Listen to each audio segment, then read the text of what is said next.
Welcome to the Eat Your Content podcast. I'm your host, Rich Herrera. This is your podcast for all things food and pop culture. Thanks for joining us. Just a couple of reminders. Follow me on socials at Eat Your Content and at Rich Herrera on all social media platforms, and also to like, follow, and subscribe. Eat Your Content anywhere you get your podcast. That way you know when new episodes are coming out. A couple of programming reminders. This is a series of interviews I did during a one-day virtual event called Potapalooza.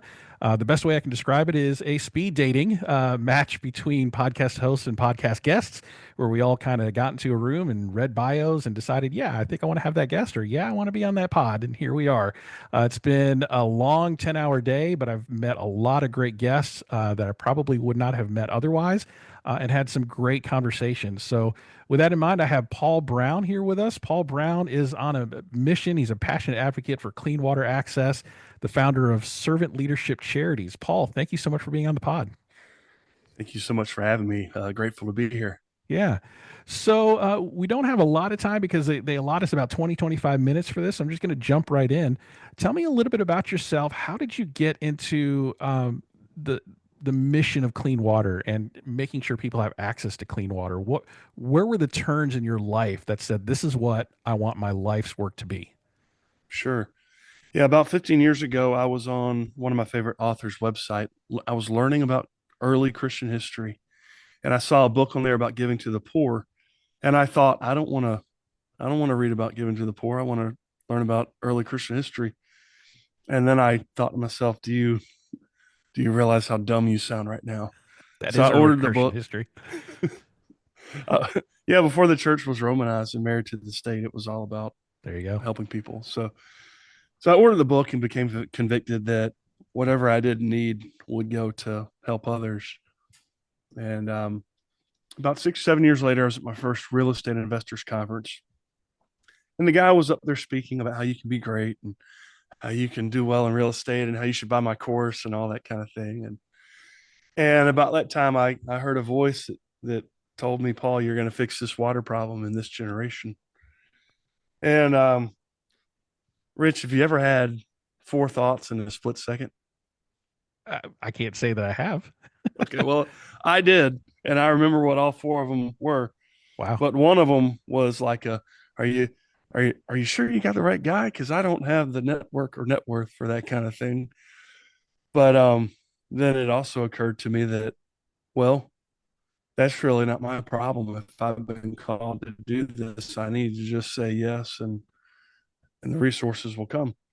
And that's what's happened. So I left that real estate investors conference highly inspired, but I didn't throw myself into philanthropy. I built a much better real estate investing company than I would have, because I had the inspiration of, if I don't do what I'm called to do, then a billion of my friends might get sick or die.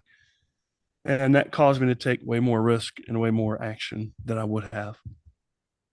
So a few years later, I'd mostly freed up my time through that business, and I was in my commercial banker's office, and one of his clients walked in named Jim, and he introduced me and said, Jim, you need to meet Paul. His life purpose is getting water to the poor. Y'all should talk. And Jim said, well, buddy, I run 1 million wells and we do just that.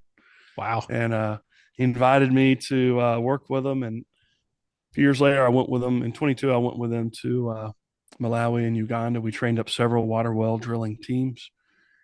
And a few months later, when we got back, they sent me to India. We had an established team there, but my task was to meet with them and help them set up a second team in different geography. And we did that. And what I love about the method is it's all about the people and empowering the people. So we get there, we educate them on the technology we use, which is low cost materials you could source anywhere in the world. We do it in such a way so that it pulls the earth up out of the ground as we drill, mainly by hand, which doesn't damage the aquifer, makes it last a lot longer. And we equip them, we leave the equipment with them so that when we leave, we're not disrupting the economy or creating dependencies, and they can maintain the well and install more without us, which is what we want. Wow. So you go into these areas and you train the local people there to build these wells, and then that frees you up to be able to go to other areas and build wells. It's almost like church planting. You know, you go in and you plant a church and you train up the local leadership there to plant more churches, and you move on to the next place. And I That's think right. I A think lot of which people hear that model and they say, "Oh, so you're teaching them the fish." And that's exactly right. Because yeah I would need 2 or 3 thousand years to install 1 million wells, but we can raise up teams of teams that can do it, in a yeah few years. yeah I find it interesting. You talk about you feeling led and called by God to do this thing, and you're like, I don't know how to do this. I don't have the net worth. I don't have the networks. And it reminds me of, like with Moses, when God called Moses to pull his people out of Egypt, he's like, I can't do that. I have a speech That's right. impediment. I can't, and then, God kind of scolds him, like, who are you to question me? I am calling you to do this. And if I'm calling you to do this, I'm going to prepare you for the task. So it's really interesting to hear the story of how people were lined up in your path, the well digging guy, to be able to connect with him in a serendipitous way, to be able to dig these wells. So I want to ask you about getting access to clean water. We live on a planet that is 75% water. What is the main things that's inhibiting people from getting access to clean water, and what should be a source that people should be able to get to? What are some of the hurdles that you've run into of getting clean, potable water to a group of people? It's a great question. There's really only two reasons that I found why people don't have water, and they both start with an O. So it's oppression and or a lack of organization. And I've not found a situation outside of one of those two, and sometimes it's both, but I've not found a situation outside of those two things that would explain why somebody doesn't have water. And one of the reasons I say that is there's there's way more water than we need in the earth, and I'm talking about drinkable water. I'm not just talking about salt water. And there's way more money than we need too. So like the water problem is estimated it's somewhere between a $1 to $19 billion problem, somewhere in there. And I get that may be more money than you and I have together right now, Rich. Mm-hmm. Um, but it's really not that big of an amount when you talk about the fact that it affects 1 to 2 billion people. So if it can be solved for $2 billion and affects 2 billion people, well, you're talking about saving a life for $1 a head. That's a pretty low cost. It's a very high impact for your dollar. And that's one of the reasons I'm so passionate about it.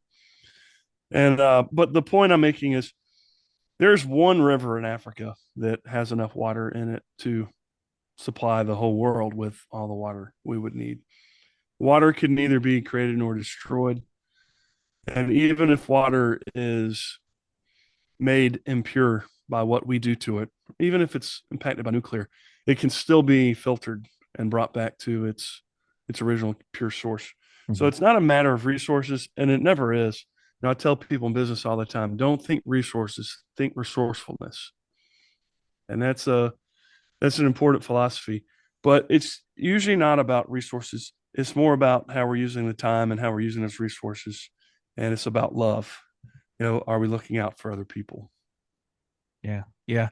I mean, I kind of think about us in the United States and how much bottled water we go through when we have easily accessible, tap water, Yeah. and we're, almost wasting bottled water. And like Dasani, for instance, is basically bottling up your tap water and reselling it to you. Like how I've heard much? that. Yeah, you look on the back of the label, it says, municipal water source.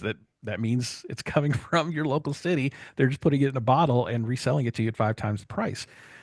When you see some of these companies doing that, how much does that like infuriate you in your travels to places like India, and people not having water? Do you see people here in the States buying bottled water and companies selling it for a profit? Should water be sold for a profit? It used to annoy me, not as much anymore, and I'll tell you why. Just so I don't forget what you asked, I'll answer that last question first. I personally don't have a problem with someone packaging up water and selling it on the free market. I am concerned about where the world's going and when someone's water is unjustly taken from them, and I'm concerned about coming water wars, which are wholly unnecessary. But so are so many other things that that globalists have done to, regular folks like us that really just want to get along. So so there's a stat. One of the first stats I heard was that Americans, I think they at one of these past years spent about $12 billion on bottled water. And when I heard that, I thought, well, um, that's also about how much money it would take to get folks that have to walk, 4, 8 miles a day, most of their day to get water. Hmm. What's But I've become less judgmental of Americans and bottled water drinkers because I live in a both and world, and I think it's a good thing to remember that, hey, buy a buy a bottle of water, donate $1 to the water cause. Now, that might be a nice positive, spin to put on that. But so both and world, Americans can buy their bottled water and also contribute to fixing folks that live nowhere near a well or a bottled water selling store. Yeah. In your experience of bringing water to those that need it, and your experiences in well digging inland, how desalination of the ocean to bring potable water to people? I've heard pros and cons to that. I heard it takes a tremendous amount of energy and a tremendous amount of money to do that. But do you see a way forward for, we can't only drill so many wells, right? But we have 75% of the globe covered in water. Is desalination an option to be able to bring clean water to people? It gives me comfort that it exists, that it is an option. I've heard the same thing, that it's very energy intensive. I think for the most part it's not necessary, but it gives me great comfort that it's there and that it's possible. I've got a pump that I've not used. I have it as an emergency, and maybe I'll try it out one day. It's like a hand pump that I think it desalinates water. But no, there's a lot of these places where people are walking for miles to get water. There's water under the ground they're walking in, and a lot of times it's within 80 to 100 feet, which to me is very close. Hmm. And I'm talking about water that's in the water sands, it's in the aquifer, it's already clean and pure. I'm not talking about groundwater. You don't want the groundwater Yeah, yeah. unless you've got a lot of good filters going. So people could be listening to this podcast. You're talking about these far off places like India or Africa, digging wells, and what can I, as you know, Joe Schmo from Jacksonville, Florida, how can I, what can I do? I'm just one person. How can I help? I think that's the beauty of it, because your dollar can go so long, and you can literally save a life for $1 to $3. Um, I wouldn't focus on the massive amount of the problem. Focus on what can you do. So there are plenty of people that, they could commit to giving $1 a month or $7 a month or whatever they cannot miss. And with the water well technologies and trainings that we use, yeah, we're seeing lives saved for somewhere between $1 to $3 per head. So before we go, I can give you a website. They can sign up for the newsletter. There's a donate button there. Not here to pressure anybody into that, but if you feel so led to give, then go for it. One of the questions I ask people, and this sounds like a kind of a pressuring question, but it's how many lives did you save last year? And that's not really necessarily something we think about, but this is an opportunity to save lives, and not so you can be a hero, and have some complex, but just if you're living, you've been given life, and there's a way for you to extend that gift to other people without it becoming this big guilt thing, or, oh, what can I do? It's just too big. Yeah, yeah. So we're coming up on our time here, our designated time at Potapalooza. So I want to give you as much time as you need to promote your foundation, what you do. How can people find you? How can people follow you on social media if you have a social media profile? And you mentioned a website where people can donate. Feel free to plug that. But mainly, where can people find you, and what can people do? Thank you, Rich. Most of my handles on social media, I'm on most platforms at Paul B Walking. That's a play on the fact that I'm about to walk across the African continent for the next year and a half, Oh, wow. 12 to 15 countries. So Paul be walking. And, uh, but probably the faster way to get in touch with me is waterwalk.co. If you go there, you put in your email address, you'll get the weekly newsletter.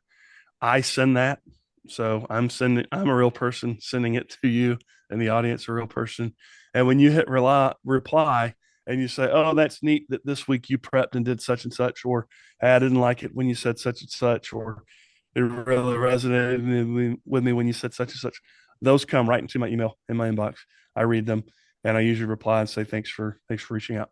So that's probably the fastest way to get a hold of me and to stay in touch with what we're doing over the next 2 years, walk across the continent. And again, that's waterwalk.co. Wow. Walking across Africa. That's amazing. I'm I, gonna I'm gonna see some neat food along the way as Yeah, well. I was going to ask you. I hope you take pictures of that and put it up on Instagram because I put pictures of my food. I'm one of those irritable people that when you go to a restaurant, that I'm the guy over there with the camera over the food Oh well, I'm before I glad, eat. and you, I mean, that's your business model too.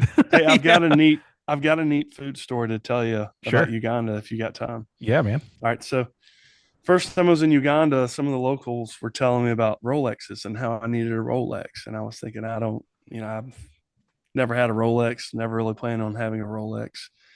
And they're like, no, no, no, we're eating Rolexes for breakfast. So they go to these street vendors and they get us these delicious. It's like a egg and tomato and onion tortilla. So good. Anyway, so it's one of my favorite things to get there is Rolex, and It's a food called a Rolex. yeah, it's a breakfast food. Paul, thank you so much for your time on being on the pod. This has been a long day on Podapalooza, and I love your story. So I will make sure to spread the word. And how many lives did I save last year? I saved none. But if I can save a life for $1 a day, that would be something that I lose $1 in the couch cushions to be able to save a life across the ocean. So I will definitely try to do that. Paul, thank you so much for your time and thank you for sharing your story. Thank you. Thank you for having me.